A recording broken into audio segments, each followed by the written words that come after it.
नमस्कार विद्यार्थी मित्रांनो, स्वामी क्लासेसच्या मराठी व्याकरण मालिकेतील आजच्या भागामध्ये मी कृष्णकांत आपल्या सर्वांचं सहर्ष स्वागत करतो.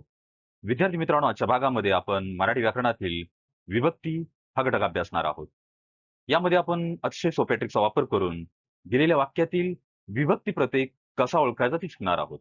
मग चला तर विद्यार्थी मित्रांनो, स्क्रीनवर आपण शिकूया सोप्या ट्रिकचा वापर करून वाक्यातील विभक्ती प्रत्यय कसा ओळखायचा ते. आता बघा, सर्वप्रथम आपण विभक्ती कशाला म्हणायचं ते पाहूया. विभक्ती कशाला म्हणतात?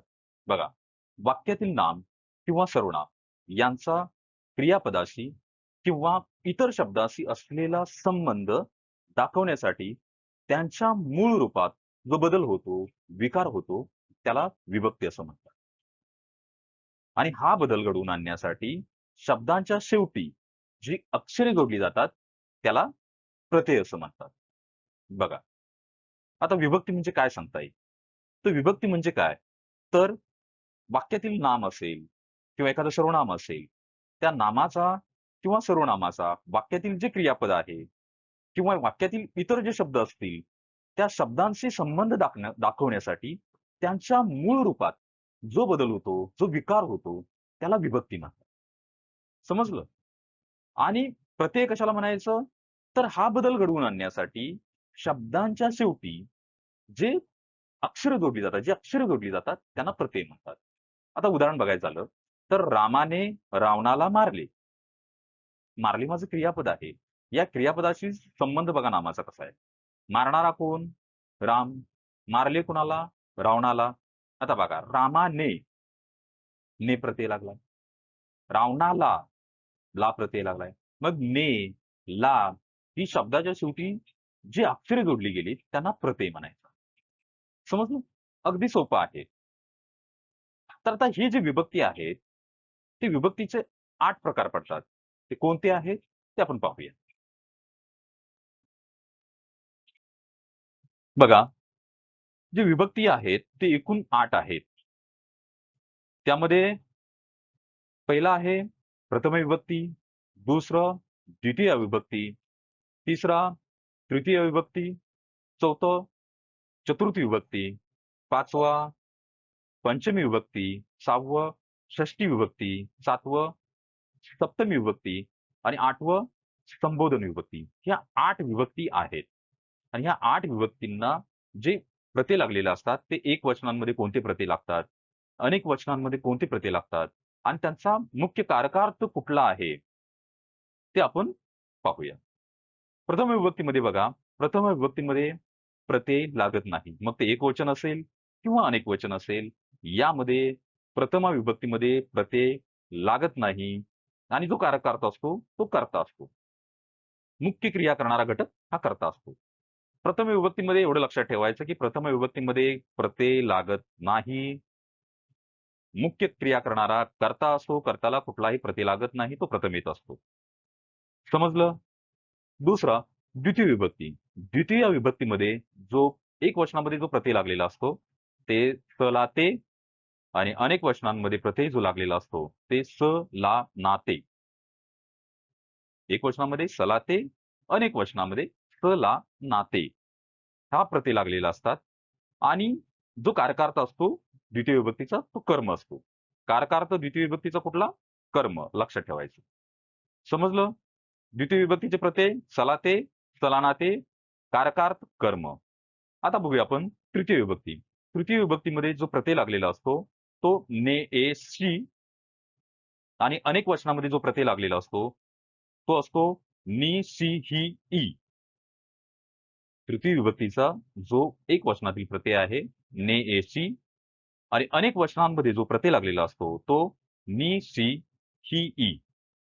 आणि याचा जो मुख्य कारकार्थ आहे, तो आहे साधन, करण ज्याला म्हटलं जातं. समजलं? तृतीय विभक्तीचे जे प्रत्यय आहेत, नेसी, नि, श्री, ही, ई आणि जो कारकार्थ आहे तो करण, साधन ज्याला म्हटलं जातं. तृतीय विभक्ती समजली. आता आहे चतुर्थी विभक्ती. चतुर्थी विभक्तीमध्ये जो प्रत्यय लागलेला असतो, एक वचनामध्ये सलाते, अनेक वचनामध्ये स, ला, नाते आणि जो मुख्य कारकार्थ असतो तो संप्रदान. म्हणजे दान किंवा भेट. कारकार्थ काय आहे? संप्रदान, दान किंवा भेट. आता तुम्हाला लक्षात आलं असेल की द्वितीय विभक्तीमध्ये पण जे प्रत्यय लागलेला आहे तो सला ते सलानाते सेम, आणि चतुर्थी विभक्तीमध्ये जो प्रत्यय लागलेला आहे तो पण सला ते सलानाते म्हणजे सेम प्रत्यय आहेत. मग ओळखायचं कसं? तर द्वितीय विभक्तीमध्ये जो प्रत्यय लागलेला असतो तो कर्माला लागलेला असतो. सला ते सलानाते जो प्रत्यय आहे तो कर्माला लागलेला असतो. जिथं कर्माला प्रत्यय तो द्वितीय विभक्ती. आणि चतुर्थी विभक्तीमध्ये काय आहे? भले प्रत्यय आहे चला ते सलानाते, पण वाक्यातून जेव्हा दान किंवा देण्याची क्रिया व्यक्त होत असेल तेव्हा तो माझा चतुर्थी विभक्ती. हे आपण पुढे उदाहरणासह पाहणार आहोत, पण तुमच्या माहितीसाठी सांगून ठेवतो. पुढचं बघा, पंचमी विभक्ती. पंचमी विभक्तीचा जो प्रत्यय आहे एक वचनामध्ये ऊन, हून, अनेक वचनामध्ये पण ऊन, हून हा प्रत्यय लागलेला असतो. कुठला प्रत्यय आहे पंचमी विभक्तीचा? ऊन, हून. अनेक वचनामध्ये पण ऊन, हून हा प्रत्यय लागलेला असतो. आणि याचा जो मुख्य कारकार्थ आहे तो अपादान, दुरावा किंवा वियोग. अपादान कारकार्थ आहे पंचमीचा, अपादान, दुरावा किंवा वियोग. समजलं? पंचमी विभक्ती प्रत्यय आहे ऊन, हून, कारकार्थ आहे अपादान, दुरावा किंवा वियोग. समजलं? आता बघा षष्टी. षष्टीचा जो प्रत्यय आहे एक वचनामध्ये चा, ची, चे. कुठला? चा, ची, चे. आणि अनेक वचनामध्ये जो प्रत्यय लागलेला असतो चे, चा, ची. कुठला? चे, चा, ची. आणि जो मुख्य कारकार्थ असतो तो संबंध. कुठला? संबंध.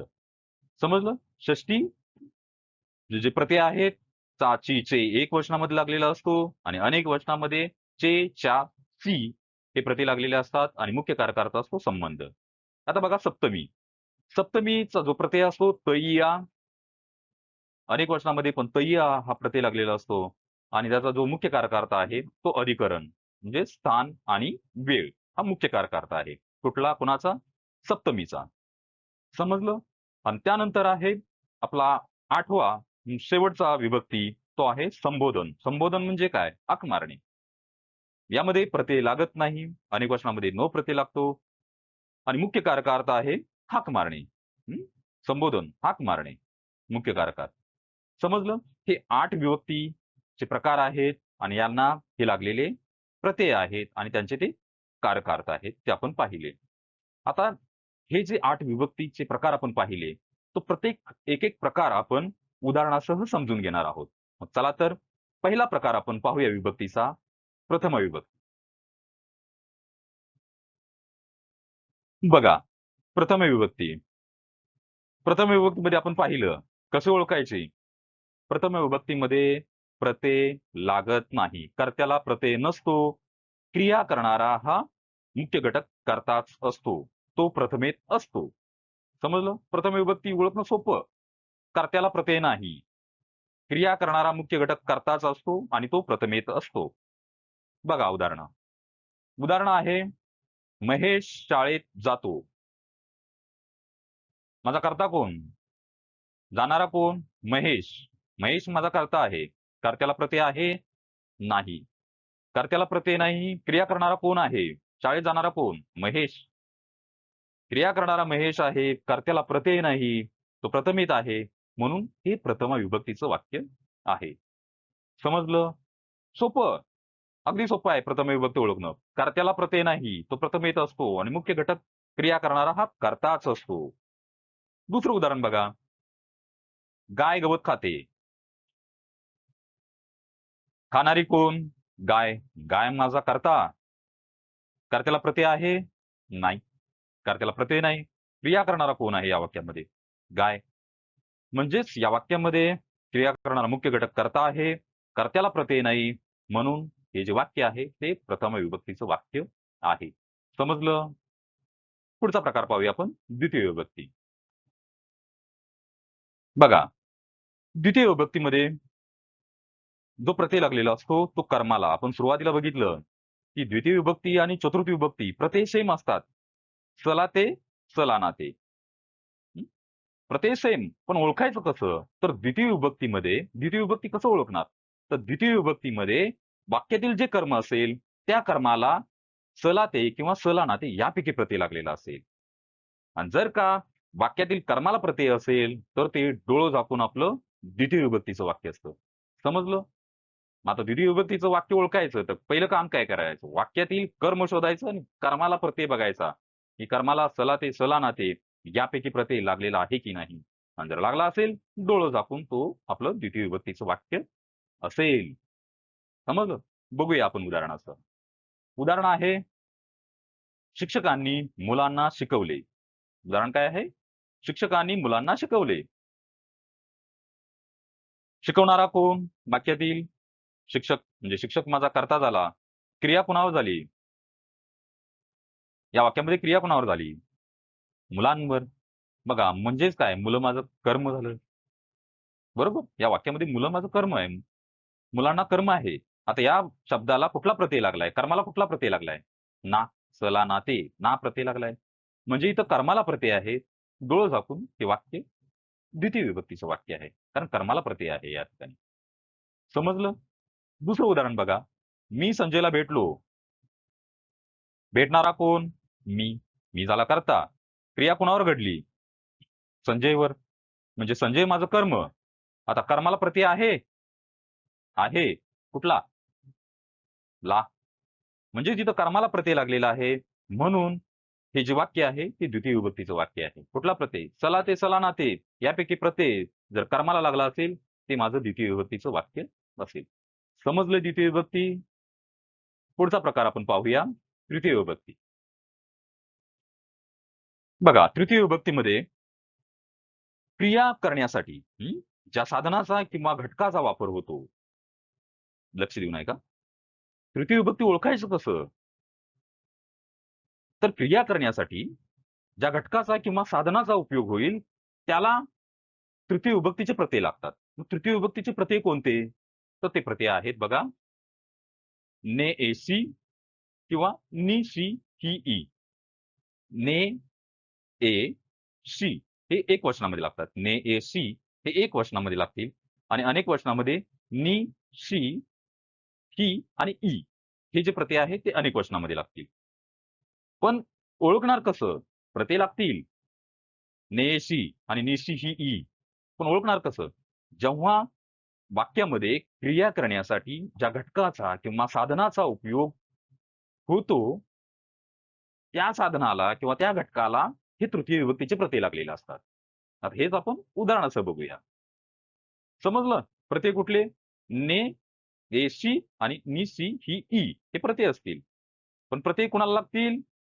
क्रिया करण्यासाठी ज्या घटकाचा किंवा ज्या साधनाचा वापर होईल, त्या घटकाला किंवा त्या साधनाला हे प्रत्यय लागतील. समजलं? बघा उदाहरण. मी चाकूने सफरचंद कापले. उदाहरण काय? मी चाकूने सफरचंद कापले. आपलं प्रत्यय कुठले आहेत? तृतीय विभक्तीचे ने, एसी आणि निसी ही ई. बरोबर? आणि विभक्ती प्रत्यय तृतीयाचा कसा ओळखणार? क्रिया करण्यासाठी ज्या साधनाचा किंवा घटकाचा वापर होतो, त्याला हे तृतीय विभक्तीचे प्रत्यय लागलेले असतात. बघा या ठिकाणी. उदाहरण आहे आपल्या समोर, मी चाकूने सफरचंद कापले. साधनाचा कुठला वापर झालाय? चाकूने. कुठला प्रत्यय लागलाय? ने. आपले प्रत्यय काय आहेत? ने, ए, सी आणि अनेक वचनामध्ये नि, सी, ही, ई. बरोबर? ने प्रत्यय लागलाय. साधनाला प्रत्यय कुठला लागलाय? ने. म्हणून हे तृतीय विभक्तीचं वाक्य आहे. समजलं? क्रिया तृतीय विभक्तीचं लक्षात एवढंच ठेवायचं, जरी प्रत्यय लक्षात नसेल, नेसी आणि निसी ही ई, तरी पण तृतीय विभक्ती म्हणजे काय? क्रिया करण्यासाठी ज्या घटकाचा, साधनाचा वापर होईल, त्यालाच तृतीय विभक्तीचे प्रत्यय लागले जातील. ते वाक्य माझं तृतीय विभक्ती. इथं बघा, मी चाकूने सफरचंद कापला. चाकूने साधनाचा वापर झालाय. ज्या साधनाचा वापर झाला त्याला ने प्रत्यय लागलाय. म्हणून हे तृतीय विभक्तीचं वाक्य. समजलं? पुढचं उदाहरण बघा. मुलांनी आज्ञा पाळावी. आज्ञा पाळण्यासाठी कुठल्या घटकाचा वापर होणार आहे? मुलांचा. कुठला प्रत्यय लागलाय? नि. नि, सी, ही, ई अनेक वचनांमधील नि प्रत्यय लागलाय. म्हणून हे तृतीय विभक्तीचं वाक्य आहे. समजलं? चला आपण पुढचा प्रकार पाहूया. पुढचा प्रकार आहे विभक्तीचा चतुर्थी विभक्ती. चतुर्थी विभक्तीमध्ये आपण सुरुवातीला पाहिलं की जो प्रत्यय लागलेला असतो स ला ते आणि अनेक वचनामध्ये स ला नाते. प्रत्यय कुठला? स ला ते आणि स ला नाते अनेक वचनांमध्ये. आता बघा, चतुर्थी विभक्ती आणि द्वितीय विभक्तीचं मी सांगितलं तुम्हाला की प्रत्यय सेम असतात. पण ओळखणार कसं? द्वितीयमध्ये कर्माला प्रत्यय असतील, कर्माच्या शब्दाला प्रत्यय लागलेला असेल आणि चतुर्थीमध्ये काय? तर चतुर्थी विभक्ती कसं ओळखायचं? की जेव्हा वाक्यातून देण्याची किंवा दान करण्याची क्रिया व्यक्त होत असेल. मी काय सांगितलं? जेव्हा वाक्यातून देण्याची किंवा दान करण्याची क्रिया व्यक्त होत असेल, तेव्हा ते वाक्य चतुर्थी विभक्तीचं असतं. प्रत्यय असेल चला ते चला ना ते, पण वाक्यातून जर अर्थ व्यक्त होत असेल, की त्या वाक्यातून काहीतरी देण्याची क्रिया व्यक्त होते, दान क्रिया करण्याची व्यक्त होते, तेव्हा ते वाक्य चतुर्थी विभक्तीचं वाक्य असतं. समजलं? उदाहरण बघा. आईने मुलाला फळ दिले. आईने मुलाला फळ दिले. प्रत्यय कुठला लागलाय? ला. पण अर्थ काय व्यक्त होतोय? देण्याची क्रिया. फळ देण्याची क्रिया. आईने मुलाला फळ दिले. देण्याची क्रिया व्यक्त होते. म्हणून हे चतुर्थी विभक्तीचं वाक्य आहे. ला प्रत्यय लागलाय. समजलं? दुसरं उदाहरण बघा. देशासाठी बलिदान दिले. साठी. साठी प्रत्यय लागलाय. या वाक्यामध्ये कधी-कधी चतुर्थी विभक्ती सला ते सलाना ते याबरोबर करिता किंवा साठी हे सुद्धा प्रत्यय लागलेले असतात. लक्षात ठेवायचं. हं. सला ते सलाना ते असतातच, पण कधी-कधी करिता किंवा साठी याही शब्दांचा उपयोग होतो. आता या वाक्यामध्ये बघा, देशासाठी बलिदान दिले, जे दान दिलं, काहीतरी दिलं, देण्याची क्रिया व्यक्त होते. म्हणून हे वाक्य जे आहे ते चतुर्थी विभक्तीचं वाक्य आहे. समजलं? चतुर्थी विभक्ती म्हणजे सोपं लक्षात ठेवायचं. सला ते सलाना ते प्रत्यय लागेल किंवा करिता साठी यासारख्या शब्दांचा प्रयोग होईल प्रत्ययासाठी. दुसरं, वाक्यामधून देण्याची किंवा दान करण्याची जर अर्थ व्यक्त होत असेल, 100% चतुर्थी विभक्तीचं ते वाक्य आहे. चला आपण पुढचा प्रकार अभ्यासूया. पंचमी विभक्ती. पंचमी विभक्तीमध्ये बघा, जे प्रत्यय असतात ऊन, हून. हं? एकवचन असेल किंवा अनेक वचनमध्ये असेल, जे प्रत्यय लागलेले असतील ते ऊन किंवा हून किंवा पासून. ऊन, हून किंवा पासून अशा प्रकारचे प्रत्यय शब्दाला लागलेले असतील. पंचमी विभक्ती लक्षात काय ठेवणार? प्रत्यय ऊन, हून किंवा पासून अशा प्रकारचे प्रत्यय लागलेले असतील. पण मी ओळखणार कसं, की एखाद्या वाक्यातील माझ्या लक्षात नसेल प्रत्यय, तर ओळखणार कसं? पंचमी विभक्ती म्हणजे काय, की जेव्हा वाक्यातून दिलेलं जे वाक्य असेल, त्या वाक्यातून एखादी गोष्ट कशापासून तरी वेगळी होत आहे. हं? एखादी गोष्ट एखाद्या घटकापासून वेगळी होत आहे, असा जेव्हा अर्थ व्यक्त होत असेल, तेव्हा ते वाक्य पंचमी विभक्तीचं वाक्य असतं. लक्षात काय पंचमी विभक्ती लक्षात काय ठेवायचं? जेव्हा एखादी गोष्ट एका घटकापासून वेगळी होत आहे, असा जेव्हा अर्थ वाक्यातून व्यक्त होत असेल, तेव्हा ते वाक्य पंचमी विभक्तीचं असतं आणि जे प्रत्यय लागलेले असतात ऊन, हून किंवा पासून. समजलं? उदाहरणासह बघा, पुण्याहून मुंबईला आलो. पुण्याहून मुंबईला आलो. हून प्रत्यय लागलाय. पण अर्थ काय व्यक्त होतोय, की पुण्यापासून मी वेगळा झालो. मी आता अगोदर पुण्यात होतो. तिथून वेगळा होऊन मुंबईला आलोय. एखाद्या घटकापासून वेगळी होण्याचा अर्थ एखाद्या घटकापासून वेगळा होण्याचा अर्थ जेव्हा व्यक्त होत असेल वाक्यातून, तेव्हा ते वाक्य पंचमी विभक्तीचं असतं. समजलं? पंचमी विभक्तीचं वाक्य कधी होईल? जेव्हा वाक्यातून असा अर्थ निघेल, की जो घटक आहे, तो एका घटकापासून वेगळा होतोय. एक घटक एका घटकापासून वेगळा होतोय. पंचमी विभक्तीचं वाक्य प्रत्यय कुठला असेल? ऊन, हून किंवा पासून. इथं जसं आपण बघितलं, पुण्याहून मुंबईला आलो. पुण्याहून मुंबईला आलो म्हणजे वेगळा झालो. पुण्यापासून मी वेगळा झालो आणि आता मुंबईला आलोय. वेगळा होण्याचा अर्थ व्यक्त होतोय. समजलं? दुसरं वाक्य बघा. झाडापासून फळ पडले. झाडापासून, पासून प्रत्यय लागलाय. पण अर्थ काय व्यक्त होतोय? की झाडापासून फळ वेगळं झालं. एक वेगळं एखादी गोष्ट एखाद्या घटकापासून वेगळी होण्याचा जर अर्थ व्यक्त होत असेल वाक्यातून, तेव्हा ते वाक्य पंचमी विभक्तीचं असतं. सोपं आहे. समजलं?